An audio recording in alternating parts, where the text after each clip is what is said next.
Hello दोस्तों, कैसे हैं आप सभी। आज आपसे शेयर करूंगी साइकोलॉजी के बारे में।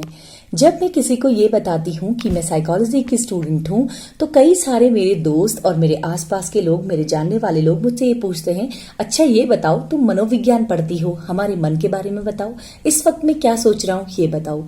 जबकि ऐसा कुछ भी नहीं है। साइकोलॉजी एक साइंस है। साइकोलॉजी जो है वो फिलॉसफी और फिजियोलॉजी के बीच एक ब्रिज का काम करता है। ये सब्जेक्ट बेसिकली फिलॉसफी से आया और बाद में एक साइंस बन गया।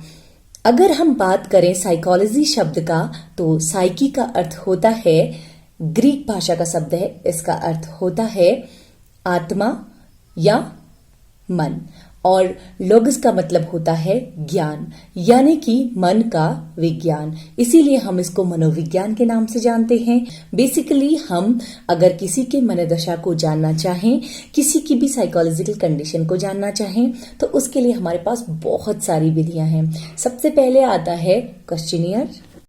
इसमें कुछ क्वेश्चन होते हैं और हमें उनका जवाब अपने हिसाब से देना होता है। इसी की तरह शेड्यूल भी होता है जिसमें हम इंफॉर्मेशन लेते हैं।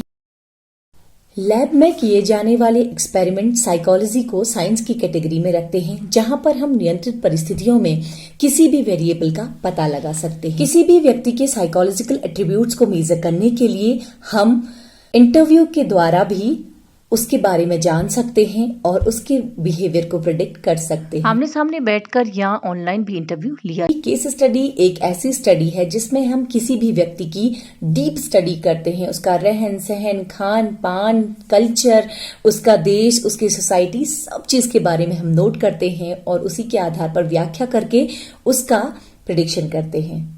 केस स्टडी किसी के बारे में इन डेप्थ नॉलेज है। ऑब्जर्वेशन भी एक ऐसी मेथड है जो साइकोलॉजिकल एट्रीब्यूट्स को मेजर करने में बहुत ज्यादा सहयोगी होता है। जैसे कि हम पार्टिसिपेटिव और नॉन पार्टिसिपेटिव ऑब्जर्वेशन की बात करते हैं, जिसमें कई बार हमारा साइकोलॉजिस्ट उस समूह का सदस्य होता है जिसका वो ऑब्जर्वेशन कर रहा है, और कई बार नहीं होता।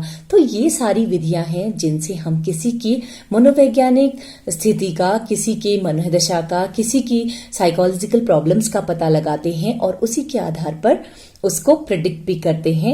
ये एक साइंस है और साइंस की तरह काम करता है। आप भी सूडो साइकोलॉजिस्ट के चक्कर में मत आइएगा।